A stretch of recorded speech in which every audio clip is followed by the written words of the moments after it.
I'm Bob Fitrakis, the editor of the freepress.org and the Columbus Free Press.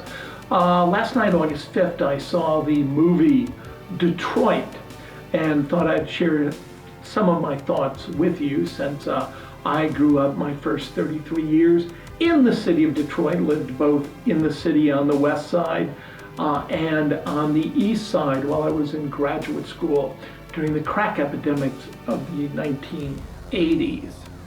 So with that in mind, the movie is well worth seeing, although I caution it really revolves around one event, the Algiers Motel incident. So I won't deal with that other than to repeat that 3 black youth were killed there by the Detroit Police Department. But one thing to put in perspective is that Detroit was a city of race and class tension, is that race was at the core of a lot that was happening in Detroit. In '67, it was estimated to be 40% black. The police force, like an occupying army, was 95% white. So tremendous tensions because of police practices. There was an elite unit known as the Big Four, white police officers that rolled forward to a large sedan in these black and whites. And what they would do is really police racial divisions. There were certain streets, Greenfield, for example, and these streets kept expanding slowly where black males in particular were not supposed to be in white neighborhoods, particularly after dark. So the Big Four would roll up on any black male in a white neighborhood and give them the offer. The offer was known as the 330, that you had to fight all 4 police for 3 minutes or do 30 days for disorderly conduct. What was the conduct? Being in a white neighborhood. There were certain neighborhoods where I lived, Brightmoor, that actually had tension because they had housing projects that were primarily black. The Smith Housing Project on Evergreen, and it was primarily an Appalachian neighborhood in Brightmoor. So there was tremendous tension when I was going to Harding Junior High in '67, '68, and '69. So in that situation at Harding, I remember one day when a black kid was going to fight a white kid, and the white kid, of course, was Appalachian.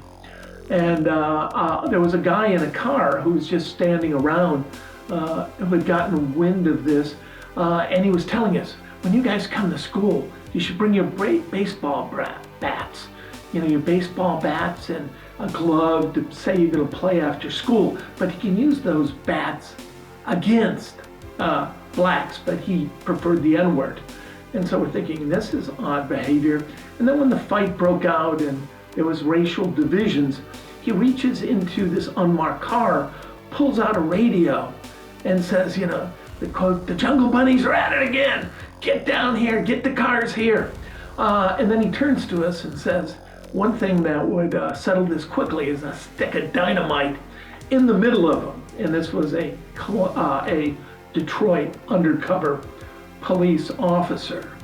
Also in this period, '67 and afterwards, up to 1974, when a black mayor was first elected, Coleman Young, in that period they created essentially a killer cop unit. It was known as STRESS. STRESS stood for Stop Robberies, Enjoy Safe Streets. 2 people in STRESS were recorded by a group, a civil rights group from the ground up, to have killed 22 different people, primarily black males, and to have shot 14 others. So essentially, it was a killer squad. And they were famous also in this period for also going after white hippies as well. They began to expand out and harass whites with long hair as well.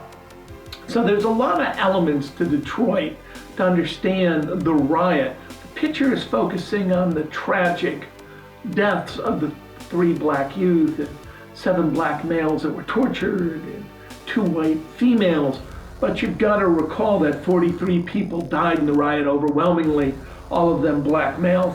1,189 were injured, 7,200 were arrested, and there's tremendous stories there as well.